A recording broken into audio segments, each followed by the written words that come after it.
Hello everyone, this is Lolly. I have a new product to try out today.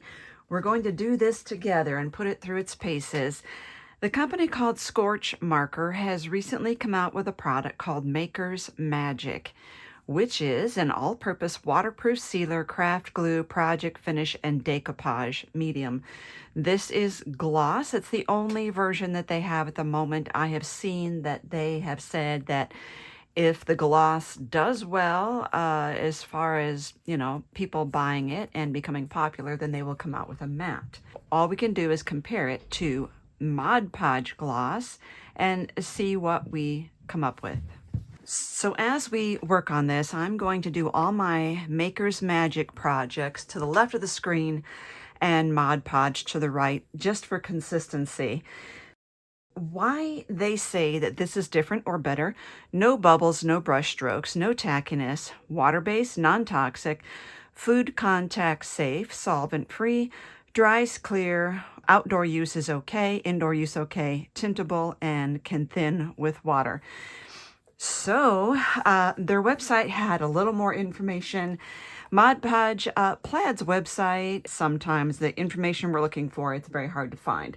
So I do know with experience that Mod Podge, whether they're glossy or not, but Mod Podge does tend to wrinkle and buckle the papers. It is also advertised as non-toxic. They don't say much about food safe though, and you notice that it says food contact safe, meaning your food can touch it. That doesn't mean you need to heat in the microwave or pour hot liquids into something that's been sealed with this, just so you understand that. They also advertises waterproof. Well, this should be too. So, I mean, it's once you seal it, something should be waterproof. They're both clear, both glossy. This says on their website it dries in 45 minutes, yet in another part of their website it says it dries in 1 hour. This just says quick drying. This says it cures in 48 hours. This does not have a cure time listed. This states minimal odor. I will test them both out. This also says no peeling and cracking on their website, and that you can use it on so many surfaces, including leather and vinyl, which means something that's going to be bending. So that is the main thing I want to test on this, because I have had some peeling and cracking with Mod Podge on certain bending surfaces like that. So we will see. Let's look at the price. 8 ounces for this is $19.99 on their website. This is sold as a 16-ounce on their website. So if you cut the price in half, it ends up being $5.50, or it was $3.99 at Hobby Lobby. So $19.99, $3.99. Been around for about 50 years. This is brand new, so obviously we know we have Plaid as a company that's been around for a while. Mod Podge has been around for a long time. Both are made in the USA. So let's start playing around with these. Okay, so I have my silicone mat down. When you are going to use one of your products, you want to roll them instead of shaking them to mix, just because it'll avoid all the air bubbles that you can get in there. Now you can also do some of this if you want, but I'm just saying you don't want to really shake it up. Okay, so I'm going to get these open, and then we are going to sniff.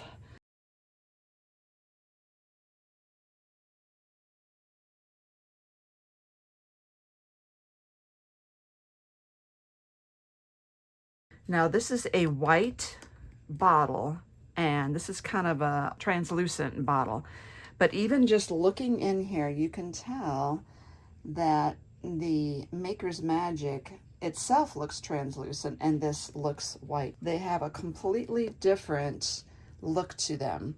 So as far as smelling,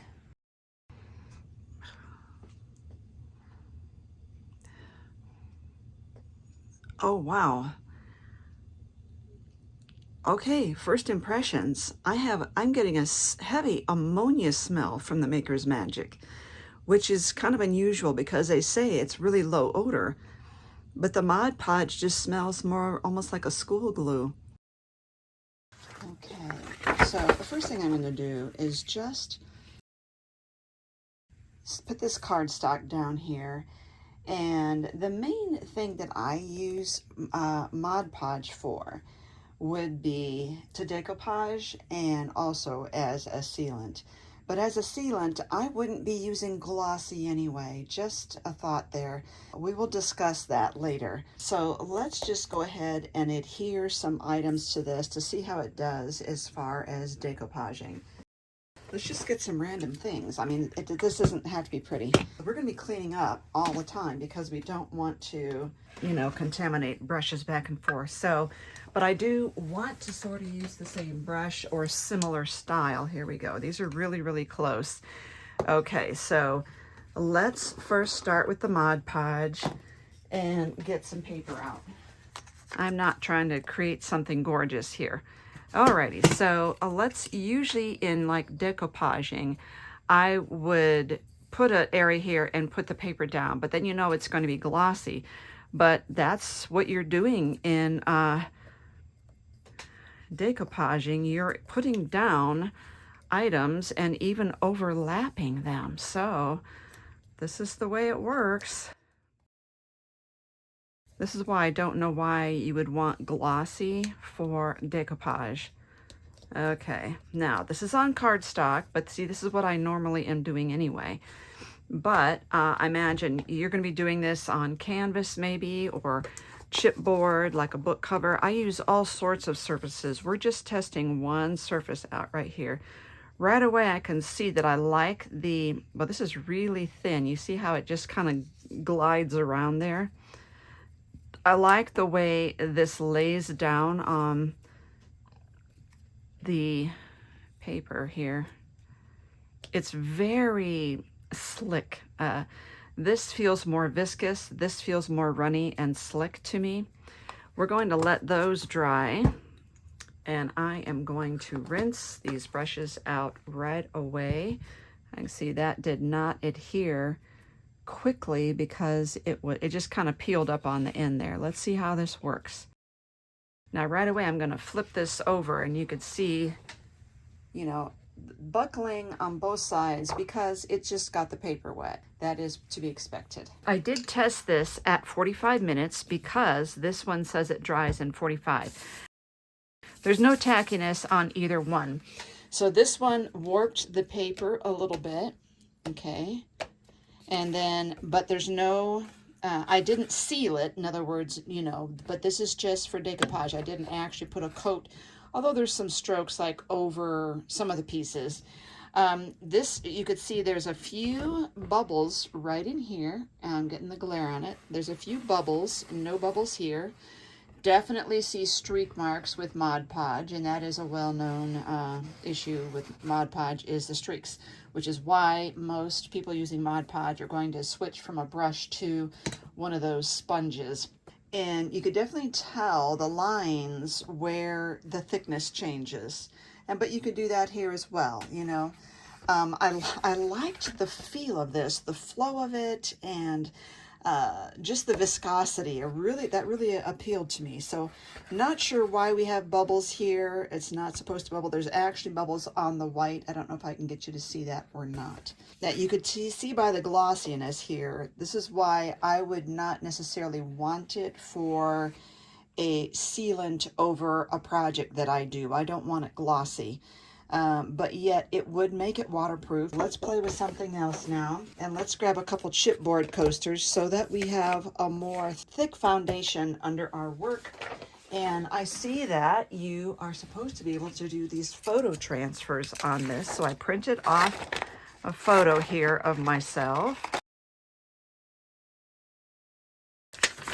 Now, when you're doing this, you want to be mindful about not having words in the picture, because you're going to end up with a mirror image. So if you do this, you can actually change this in your document. I actually use Silhouette Design Studio to put the photos on here, but you could just put this on a Word document as well. And then you would want to mirror your image because you're going to flip this over. So if you have words, mirror the image before printing. This is just an inkjet printer. Let's see how this works using the Mod Podge first. These have been washed and dried. I'm going to cover the whole thing. How's that? Just so you know, you don't get much wiggle room here. Once it touches, you can't very easily slide it around. I'm making sure I really get a good seal, because if I don't seal that and really get it complete, then the image won't transfer completely. And I know that there is operator error. I don't want to, you know, confuse the issue by doing a crummy job here. Whoops, that already is sticking. Okay, and the Maker's Magic. It flows so well that it starts dripping immediately. So that is something you need to be mindful of when you're working with this. It can drip quickly. Now this, you have a little more wiggle room before, this is tackier. It starts grabbing your project right away. I want to talk about cleanup. On their website, you know, both of these are have water in them, or are water-based. And you can clean up with water while it's still wet. So that's why I clean up my brushes immediately. But if you let it dry on your hands, you're going to need soap and water. So they recommended wearing gloves. They said they would rather us, I'm going to give you a screenshot of their website, that they would rather us throw away gloves than spend a lot of time washing our hands. I would rather not throw away gloves, frankly. So even if I were to wear gloves, I would probably wash them anyway. But you don't want to like get it in your jewelry. Okay, so both of these are curling up a little bit, you know. They're mounding not the paper, but the chipboard.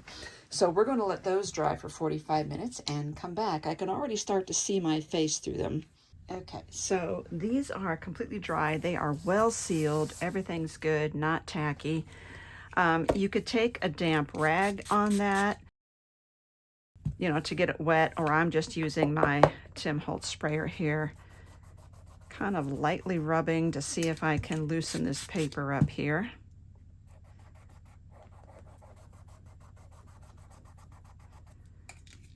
Get it soaked. I should probably start getting this one soaked as well. There we go. Now the paper is starting to lighten up here, but you see it's too easy to get the actual image off when I only want to get the paper off, so I have to be careful. First layer of paper off here and not be so aggressive. I did it again there. And I did notice that on Maker Magic, this Scorch Marker is the brand. I noticed on their YouTube channel, they also had times where they actually tore away, see, some of the image right there.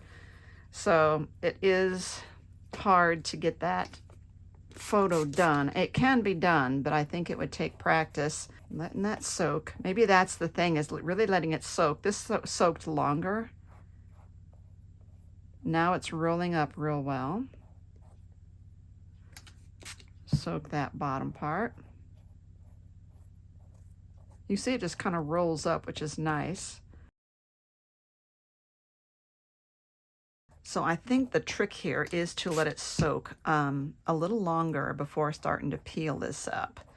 Then when we're all done, when we think we've done it as well as we need to, we will let it dry again and seal it. The big problem I'm seeing is just all the roly bits, which I'm just gently going over it right now to get some of those fibers off there. I think once it stops doing that, we'll have a pretty clear photo here. Not bad. What I'm going to do with this, I don't know. I'll see if my husband wants a photo coaster. Hey, honey, you want a photo coaster? And I like that with this being so waterproof, in the end, I'll have a coaster that won't, you know, it won't matter that I get water rings on it. And what I would do is I would also use it to seal the edges, you know, all the way around here.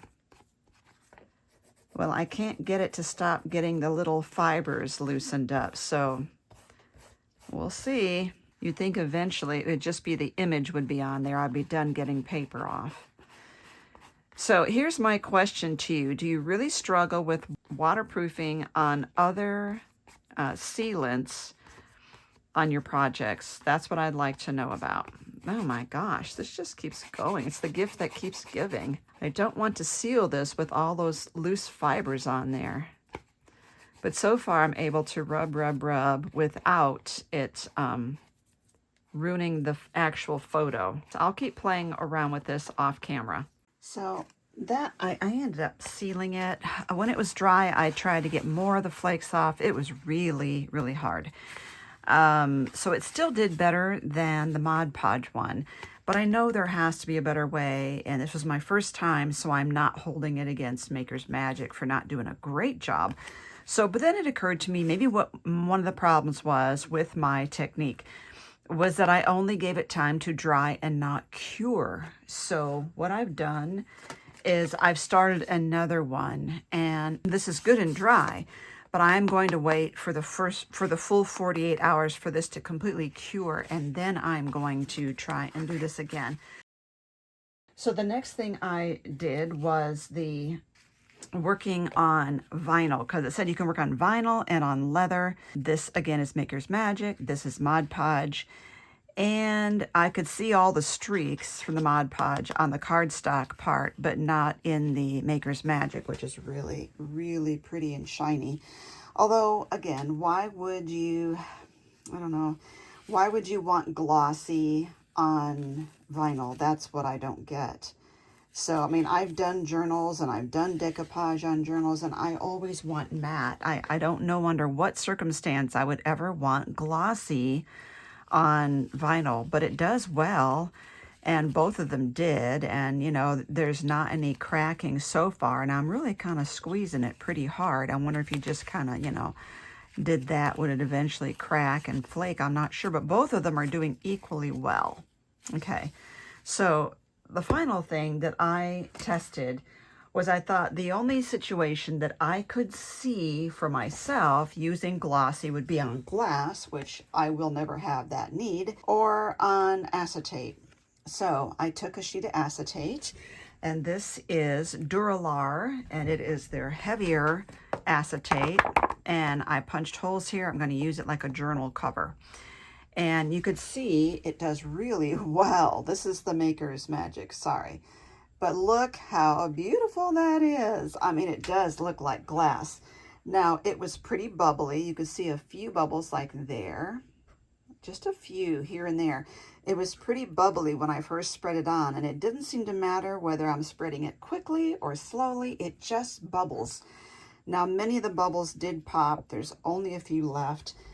And then, as I figured, on the Mod Podge one, you could see all of the streaks. So I'm trying to get the light to shine on that so you could see the streaks. Whereas when you look at the glare here, look in the glare, no streaks. So that, to me, working on a clear surface is basically the only reason that I can see the benefit of using the Maker's Magic. And I don't do it often enough, although I do love working with acetate, and I have just purchased some more of this Duralar that I want to put in my shop. Speaking of which, make sure you look underneath this video, expand the area underneath this video, and you will see the links to the supplies that I talk about during my video.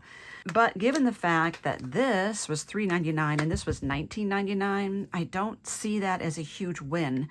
I think for most of myself, my needs as a paper crafter, this is a caveat, as a paper crafter and a journal maker, I find that I will use matte finish adhesives and sealers. I will use like a matte Mod Podge, or I will use a gel medium before I would reach for anything glossy. So this has been the only thing so far that I would find that I would use the glossy for.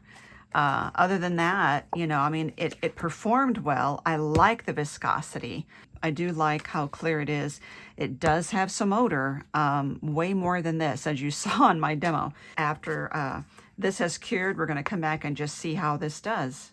I tried this again, but this time letting the Maker's Magic cure, and I let it actually cure for 3 days, not 48 hours. And so it really did a lot better. It just started to flake off at the last minute there. But I did find there's still some, you know, rough fuzzies here. But anyway, this did do better by letting it cure, and I did find it was easier to get the little fuzzies off. Once I got it, most of the way would be to take a paper towel or a rag to it instead of constantly using my finger. So it did do better. I haven't sealed the one on the right yet. What are my thoughts about this? These are really two different products. I mean, they are supposed to do the same thing. You know, they're a glue, a sealer, a finish, etc. You notice they are made completely different. This is white. This is like a translucent. As far as their claims, I would disagree about the odor. When it says it's low odor, what is it comparing it to? If it's comparing it to a solvent-based glue, yes, it's lower odor. But if you compare it to Mod Podge, it has a significantly worse odor than the Mod Podge. Everything else about it is wonderful. It is absolutely fabulous and stunning on acetate. This, to me, is huge. This is a great way of using it.